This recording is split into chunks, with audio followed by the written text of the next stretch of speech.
Pagi hari ini kita akan merenungkan firman Tuhan dari Roma pasalnya yang ke-12, ayatnya yang ke-11.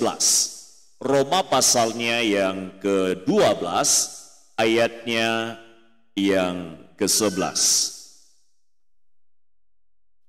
Di bawah tema biarlah rohmu menyala-nyala dan layanilah Tuhan. Roma pasal 12, ayatnya yang ke-11.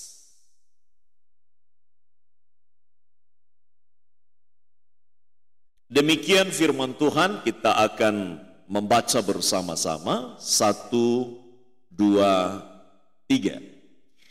Janganlah hendaknya kerajinanmu kendor, biarlah rohmu menyala-nyala dan layanilah Tuhan. Bapak Ibu Saudaraku yang dikasihi oleh Tuhan, dari teks firman Tuhan yang satu ayat ini, dan sebenarnya itu mewakili teks yang ada di dalam Roma pasalnya yang ke-12. Saya ingin berbagi kepada kita tentang 3 pokok penting yang diajarkan oleh firman Tuhan untuk kita bisa aplikasikan. Sekali lagi, setiap pokok-pokok dan pengajaran itu bermuara kepada aplikasi atau penerapan dalam hidup.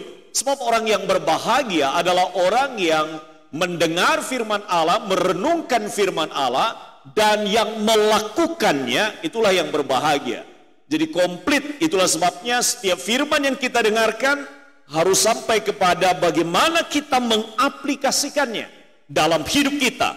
Karena ia akan menghidupkan segala lini dari hidup rohani kita, tapi juga memberikan kepada kita juga pengaruh di dalam hari-hari hidup kita, dalam pekerjaan kita, dari aktivitas kita. Dan itu sangat berdampak sekali dari titik awal, yaitu kesediaan kita untuk dapat mengaplikasikan firman Allah.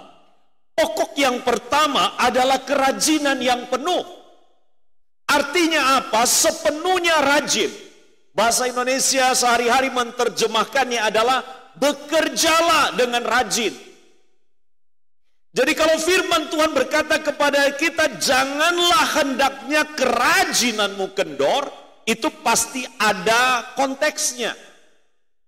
Pasti ada yang dimaksudkan, bukan hanya secara rohani, tapi juga itu berkaitan dari kerajinan kita dalam hidup, dalam pekerjaan, dalam aktivitas kita, dalam hari-hari yang Tuhan anugerahkan kepada kita. Kerajinan itu adalah kerajinan yang penuh yang diinginkan oleh Tuhan.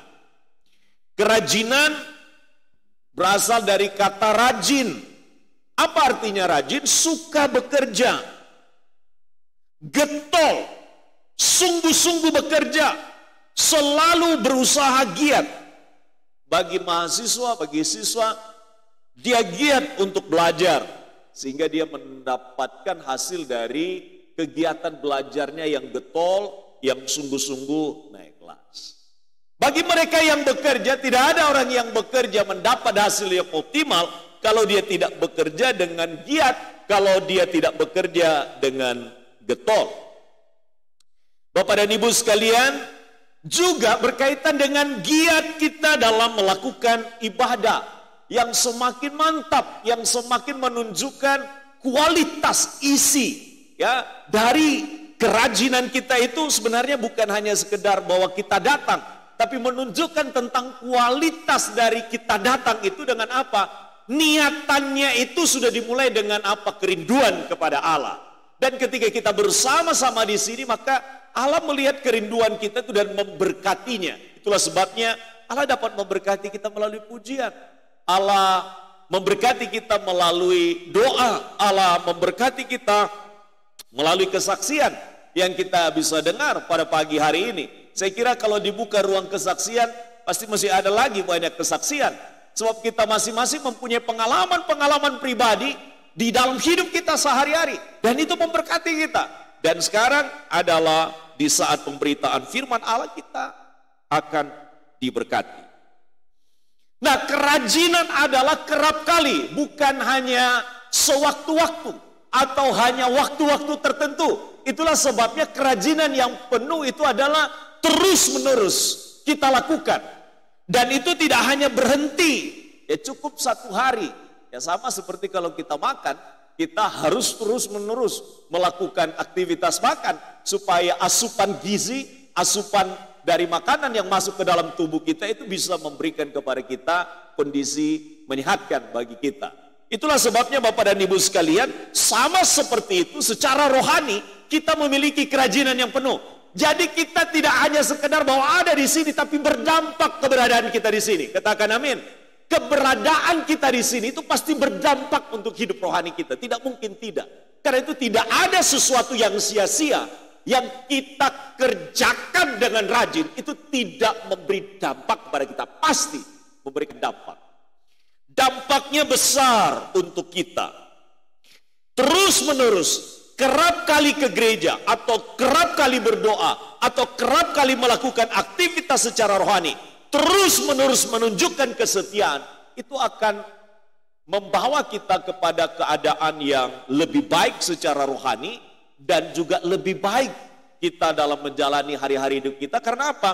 Kerajinan kita dalam kaitan dengan Tuhan itu memberi tuntunan yang jelas, menguatkan iman kita, menyegarkan jiwa kita, dan membuat apa yang kita jalani itu menjadi lebih jelas kita jalaninya seperti apa.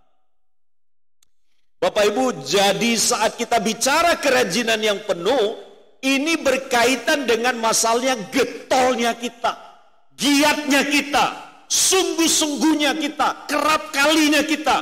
Itulah sebabnya nggak ada orang percaya itu yang bosan bersekutu, tidak ada.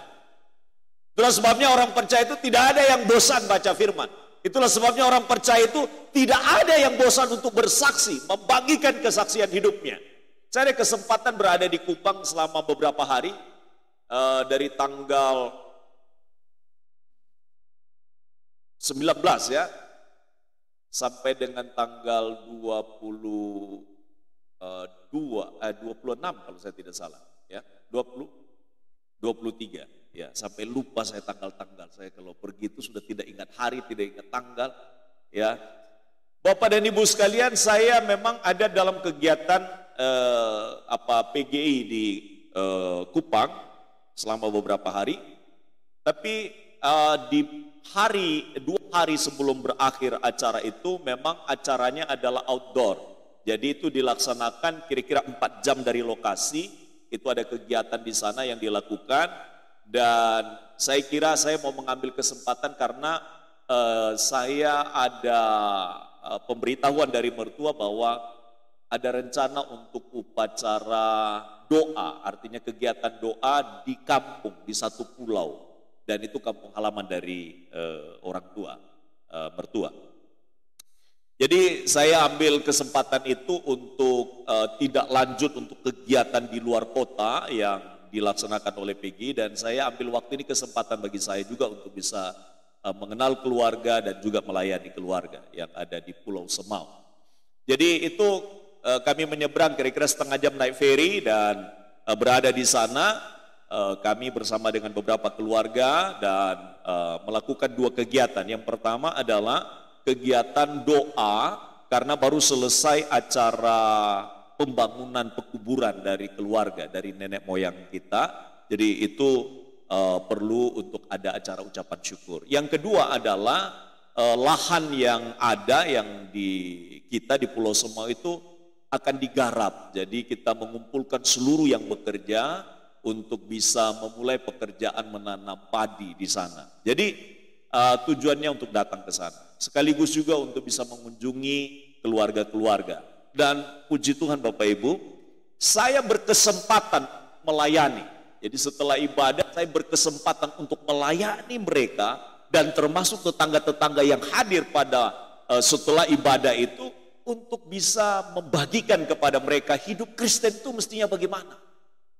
Dan itu sangat memberkati mereka. Yang kedua, saya berkesempatan di atas kapal melayani seorang muda. Dia adalah anak buah kapal dan saya memberitakan Injil kepada dia. Dan itu kesempatan yang baik untuk dia terima Yesus secara pribadi. Di anjungan kapal saya bawa dia dan saya membagikan Injil kepada dia. Dan waktu dia terima Yesus secara pribadi, saya bagikan kontak kepada dia dan itu pasti akan memberkati dia secara pribadi. Karena itu Bapak Ibu Saudara yang dikasihi oleh Tuhan, Tuhan selalu memberikan kesempatan kepada kita dan memberikan kepada kita dorongan untuk dapat melakukan sesuatu aktivitas rohani dimanapun kita berada. Tidak ada yang bisa terlepas dari apa yang kita kerjakan itu mestinya dengan perkara-perkara rohani. Itulah sebabnya saya memberitakan Injil di sana dan berkesempatan untuk membagikan juga berkat, dan saya dorong pendeta. Saya bilang, tidak usah menjadi takut untuk membicarakan tentang Injil Allah di tengah-tengah masyarakat ini. Kenapa? Perubahan peradaban tidak akan pernah terjadi kalau Injil Allah tidak diberitakan. Itulah sebabnya jangan sungkan untuk memberitakan Injil kepada mereka-mereka ini. Nah, kebetulan bicara tentang mabuk, bicara tentang rokok dan lain sebagainya, mereka tidak berani. Nah, saya berdiskusi kepada mereka, alasan-alasan mendasar, mengapa mestinya kita hidup berbeda daripada orang-orang sekitar. Dan yang kedua, saya mendapat kesempatan untuk dapat memberitakan Injil di atas kapal. Bapak dan Ibu sekalian, kerajinan kita tidak bisa hanya terjadi untuk satu kali. Kerajinan itu bicara tentang terus-menerus kita melakukan apa saja hal positif, apa saja hal yang baik, lakukan dengan rajin. Melayani dengan rajin, bekerja dengan rajin, ya, melakukan aktivitas pekerjaan atau kegiatan sekolah dengan rajin, pasti akan berdampak bagi hidup kita. Pepatah bilang rajin pangkal pandai, malas pangkal bodoh. Orang kemudian mendapatkan hasil dalam hidup itu karena kerajinan. Ya, dia setia dalam perkara-perkara yang kecil. Dia melakukan hal-hal yang kecil. Itulah sebabnya kesaksian yang kita dengar pagi hari ini tidak datang dengan tiba-tiba. Ya, bagaimana pergumulan yang dihadapi di negeri orang, ya, numpang di negeri orang, sekarang jadi warga negara orang. Ya, jadi warga negara lain di negara sendiri. Ya, itu tidak mudah. Ya, itu tidak mudah. Tapi kerajinan, makin rajin kita, makin cerdas kita. Makin cerdas kita, maka seseorang itu makin bermanfaat hidupnya. Itulah sebabnya kerajinan itu adalah kesempatan bagi kita untuk belajar cerdas untuk menjalani hidup. Kecerdasan menolong orang yang lain dalam keterbatasannya. Jadi kecerdasannya itu digunakan untuk dapat menolong orang lain, tapi kecerdasannya juga dapat menolong hidupnya. Yang tidak tahu jadi tahu, yang tidak mengerti jadi paham. Itulah sebabnya ketika seseorang rajin dalam hidupnya, dia ditingkatkan pengalaman, pengetahuannya. Dan dengan itu dia akan menikmati hasilnya. Dengan itu orang lain juga diberkati melalui hidupnya. Nah, dalam ayat yang kita baca, jemaat di Roma diingatkan oleh Paulus agar kerajinan mereka jangan menjadi kendor. Dalam hal apa? Ini pertanyaannya. Dalam hal apa kerajinan mereka tidak boleh kendor dikatakan di sini? Kita dapat menemukan itu di dalam ayat yang ke-12. Kerajinan berkaitan dengan getolnya kita, giatnya kita, sungguh-sungguhnya kita, itu terus-menerus dalam pekerjaan itu dikaitkan dengan apa? Giat dan bersemangat dalam pelayanan kita. Itu di ayat 4 dan 10. Kalau kita mundur ke belakang kita temukan di sini. Itu yang dimaksudkan. Jadi rajin menggunakan karunia yang Tuhan telah beri kepada kita. Ayat 4 sampai 8 itu bicara tentang apa? Bahwa orang Kristen, semua pengikut Tuhan itu diberi karunia oleh Tuhan. Nah, kerajinan yang dimaksudkan di sini lebih spesifik adalah bicara tentang bagaimana kita menggunakan karunia-karunia yang kita punya. Potensi-potensi yang kita punya. Itu yang dimaksudkan, hendaklah kerajinanmu jangan menjadi kendor. Karunia-karunia harus segera difungsikan agar berguna bagi pekerjaan. Jadi saya mau kembalikan lagi kepada pernyataan-pernyataan saya, pekerjaan kita itu adalah pelayanan kita dan pelayanan kita adalah pekerjaan kita. Itu tidak bisa dipisahkan. Karena itu kita perlu memahami bahwa seluruh hidup kita adalah pelayanan kita. Seluruh kerja kita, disitulah pelayanan kita. Maka tidak ada orang melakukan kegiatan rumah tangga itu bukan bagian dari pelayanan. Dia melakukan kegiatan rumah tangganya itu bagian dari pelayanan. Ketika dia melayani anak-anaknya, ketika dia mendidik anak-anaknya, ketika dia mengajar anak-anaknya, membesarkan anak-anaknya, semua dalam konteks apa? Dalam konteks melayani. Tuhan beri karunia-karunia kepada kita. Ada karunia untuk memimpin orang lain dan lain sebagainya. Nah, karunia-karunia itu harus difungsikan agar berguna bagi pekerjaan Tuhan. Rajin berbuat kasih. Dimulai di ayat 9. Kasih kita bisa uraikan itu di dalam 1 Korintus pasal 13. Jadi kalau kita ini mau rajin, rajinlah berbuat kasih. Kalau kita sudah menyatakan kasih kepada orang lain, maka lakukan itu dengan rajin. Apa itu kasih? Ya, nah, kita bicara tentang kasih. Kasih itu sabar. Kasih itu murah hati, tidak cemburu, tidak memegahkan diri, tidak sombong, tidak melakukan yang tidak sopan, tidak mencari keuntungan diri sendiri, tidak memaksa. Kalau keuntungan diri sendiri itu dalam terjemahan yang lebih jelasnya adalah tidak memaksakan kehendaknya kepada orang lain. Ya. Kemudian tidak pemarah atau tidak mudah tersinggung, tidak menyimpan kesalahan orang lain atau dendam. Sedih jika melihat ketidakadilan, bersuka cita jika kebenaran ditegakkan. Ia menutupi segala sesuatu atau tahan menghadapi segala sesuatu. Jadi kadang-kadang orang menerjemahkan ayat ini tentang berbuat kasih itu. Jadi salah satu kalau Tuhan kasih karunia kita untuk melakukan kasih dan lain sebagainya, maka yang dimaksudkan dengan menutupi segala sesuatu itu bukan menutupi dosa. Tapi yang dimaksudkan oleh teks ini adalah bahwa dia tahan menghadapi segala sesuatu. Tidak gampang mengumbar ke orang lain hal-hal yang menekan kehidupannya, kecuali dia bergumul dulu dengan Tuhan. Ada orang kadang-kadang bergumul dalam persoalannya, mengumbar kemana-mana pergumulannya. Itu bukan hal yang terpenting. Yang terpenting adalah bagaimana dia dulu melewati proses dengan Tuhan, baru saripatinya itu dibagikan ke orang. Nah, itu yang dimaksudkan di sini, percaya di menutupi segala sesuatu dalam pemahaman yang dimaksudkan di sini, tahan menghadapi segala sesuatu. Ya, percaya segala sesuatu atau percaya yang terbaik ada juga pada setiap orang. Mengharapkan segala sesuatu, sabar menanggung segala sesuatu. Jadi punya mental sebagai orang yang bermental baja, atau saya lebih senang daripada memakai mental baja adalah mental bola kasti. Kalau bola kasti makin dipukul dia makin melejit naik. Ya, makin kuat pukulannya makin tinggi dia, ya, untuk melejit. Itulah sebabnya orang percaya dalam hidup dimaksudkan oleh Tuhan tentang kerajinan.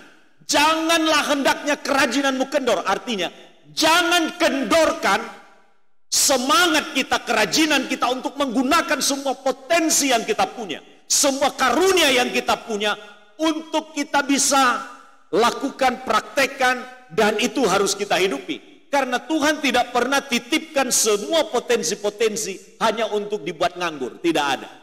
Itulah sebabnya orang Kristen itu orang yang rajin. Mestinya begitu.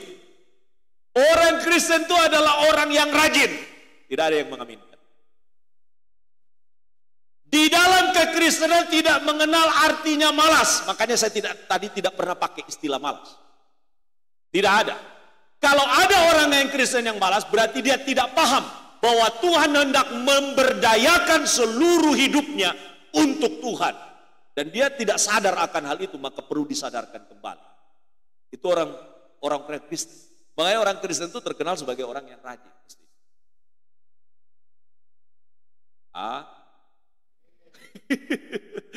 Iya, orang Kristen itu dikenal rajin. Rajin dia hidup. Ya. Yang kedua, pokok kedua dari ayat firman Tuhan yang kita baca ini, bahwa Tuhan mengendaki kita supaya roh kita harus menyala-nyala. Terjemahan yang lain, roh kita itu berkobar-kobar. Nah, kalau orang terbiasa biasanya masak, itu pakai kayu.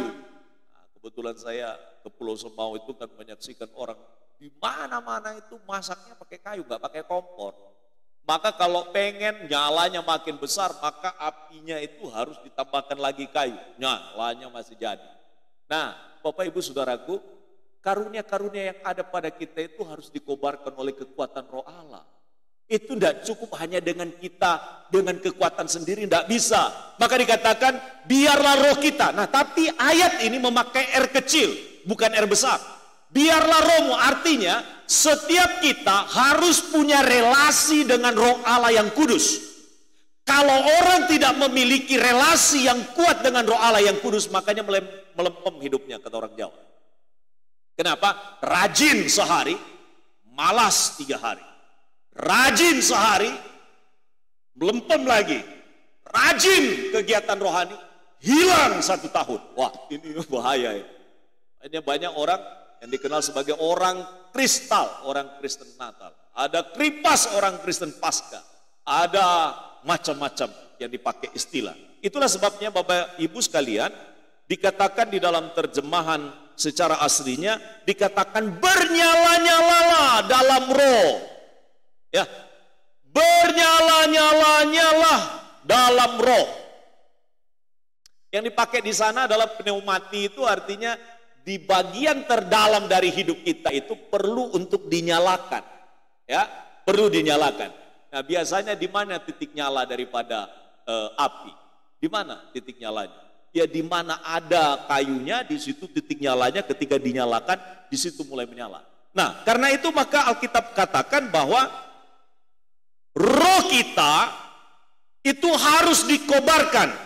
Memakai kata zeo di sana artinya kata itu hendak mengatakan berkobar-kobar yang terus terjadi oleh karena ada roh Allah yang kudus yang mengobarkan roh kita. Jadi Paulus hendak menyemangati kita, dan juga di dalam bagian ini tentu ditujukan kepada jemaat yang ada di Roma, bahwa biarlah roh kita itu yang tadinya sudah rajin kita, itu dikobarkan oleh karena ada roh Allah di dalam kita. Dan setiap orang yang sudah percaya Yesus, dalam dirinya ada Roh Kudus. Maka mudah sebenarnya. Bagaimana cara menyalakannya? Apabila kita membangun relasi yang terus-menerus dengan roh Allah yang kudus. Api berkobar kalau ada pemicunya, ada bahan yang menjadi pemicu api. Ya. Apa yang memicu kita berkobar-kobar secara rohani? Hanya satu saja, Injil Allah. Itulah sebabnya kemana saya pergi kalau ada kesempatan beritakan Injil. Kenapa? Karena Injil itu dikatakan Roma 1 ayat 16 itu kekuatan bagi kita. Tapi Injil juga bukan hanya kekuatan, Injil juga menyelamatkan orang. Jadi pertama memberi kepada kita kekuatan, tapi yang kedua adalah menyelamatkan. Menyelamatkan kita dan menyelamatkan orang-orang yang ada di sekitar kita. Maka orang yang rajin penginjilan, hatinya selalu berkobar-kobar, makin bertambah semangat. Itu. Jadi ini yang menyalakan. Makanya orang, kenapa kalau orang Kristen hanya ikut Yesus saja, tidak pernah bersaksi melalui hidupnya, melalui pekerjaannya, melalui kata-katanya secara langsung, menjadi biasa-biasa hidup kekristenannya. Karena apa? Karena tidak ada yang mengobarkan dan menyalakan. Apa yang menyalakan? Injil yang menyalakan di dalam diri kita. Itu kayunya, itu bensinnya, itu adalah minyaknya, sehingga menyala. Jadi kalau orang Kristen tidak bersaksi dalam hidupnya, kalau orang Kristen tidak membagikan kesaksian Injil kepada orang lain, dia redup lama-lama. Karena hidup ini bukan hanya sekedar Tuhan taruh hidup di sini, tapi supaya kita menjadi saluran berkat dalam hidup yang Tuhan taruh di dalam dunia. Berbatas waktu. Nah, Injil adalah kekuatan yang menyelamatkan. Dan kita selalu tahu bahwa kita adalah surat terbuka yang dibaca oleh orang. Seluruh hidup kita adalah surat yang dapat dibaca oleh orang, yang dapat disaksikan oleh orang lain. Sebagaimana 2 Korintus pasal 3 ayat 2-3 berbicara. Bapak dan Ibu sekalian, pokok yang ketiga dan yang terakhir. Pokok yang ketiga dari Roma pasal 12 ayat ke-11 adalah kita harus punya komitmen yang penuh untuk melayani Tuhan. Buat apa kita di sini? Kita tidak sedang melayani diri kita sendiri. Kita ada di sini karena Tuhan punya maksud, Tuhan punya kerinduan. Waktu kita dipilih, waktu kita diselamatkan, bukan hanya kita menikmati untuk diri kita, tapi supaya kita mengembalikan kembali seluruh hidup yang Tuhan selamatkan ini untuk kepentingan Tuhan. Karena itu kita harus memiliki komitmen yang penuh untuk melayani Tuhan. Sekecil apapun yang kita lakukan, layani Tuhan. Maka Roma pasal 12 ayat 11 bagian terakhir kata, dan layanilah Tuhan. Pertama-tama yang kita lakukan sebelum melayani Tuhan adalah mempersembahkan hidup kita. Mempersembahkan hidup kita. Maka kita sering dengar lagu itu bahwa Kita hendak mempersembahkan hidup kita. Ku serahkan hidupku kepadamu untuk kemuliaan namamu. Itu kan teorinya. Tapi mempersembahkan hidup itu seperti apa? Mempersembahkan itu adalah kita menyadari bahwa hidup kita bukan milik kita lagi. Tapi hidup kita sekarang adalah kepemilikannya pada Tuhan. Maka perkataan kita setiap hari, Tuhan, apa yang Engkau mau? Apa yang Engkau kehendaki untuk hidupku ini? Maka kita akan selalu ada komunikasi dengan Tuhan. Sehingga setiap hari yang kita kerjakan adalah dalam maksud mengerjakan maunya Tuhan buat hidup kita. Mempersembahkan hidup kita, persembahan yang hidup, yang kudus, dan yang dikenan oleh Allah. Maka tiap hari kita selalu cek and recheck. Kita cek kembali kehidupan kita. Sudah tidak dipersembahkan hidup kita berkenan, kudus, dikehendaki oleh Allah. Kemudian, apa yang dikehendaki oleh Tuhan di dalam kita melayani dengan komitmen yang penuh dalam pelayanan kepada Tuhan. Ayo gunakan semua karunia. Dayakan semua karunia yang ada pada kita untuk disinergikan melayani Tuhan. Saya senang ini dengan kepanitiaan persiapan untuk Natal dan ulang tahun gereja kita yang ke-11 ya. Semua bekerja. Ya, saya lihat di posting hasil rapat. Nah, ini disinergikan semua. Ya. Berapa Bu habis biayanya ini? Uang 4.500.000 itu kalau disinergikan semua selesai itu. Ya, selama ini pengalamannya dalam pengalaman di Bukit Harapan itu enggak ada, selalu berlimpah-limpah, enggak ada yang kekurangan itu. Selalu berlimpah. Kenapa? Karena kita tahu bahwa kita ini bagian yang tidak terpisahkan dalam pekerjaan itu. Jadi panitia enggak usah khawatir. Di posting angka 4,5 juta itu sudah bisa diatasi. Ya, selama ini majelis yang tangani.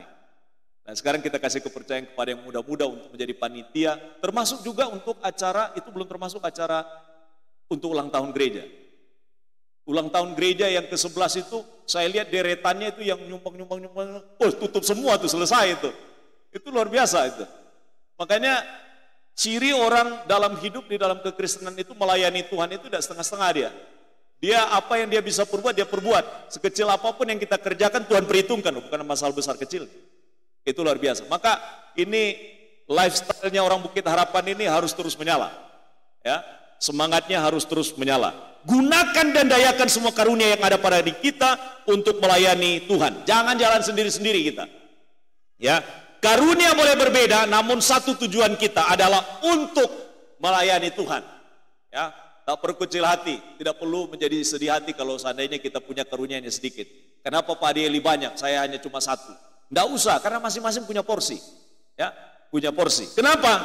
Karena porsi yang kecil itu pun adalah pemberian Tuhan dan dihargai Tuhan apabila kita menggunakannya atau mendayakannya untuk kemuliaan atau untuk melayani Dia. Ya, jika karunia kita ada, mari kita dayakan itu.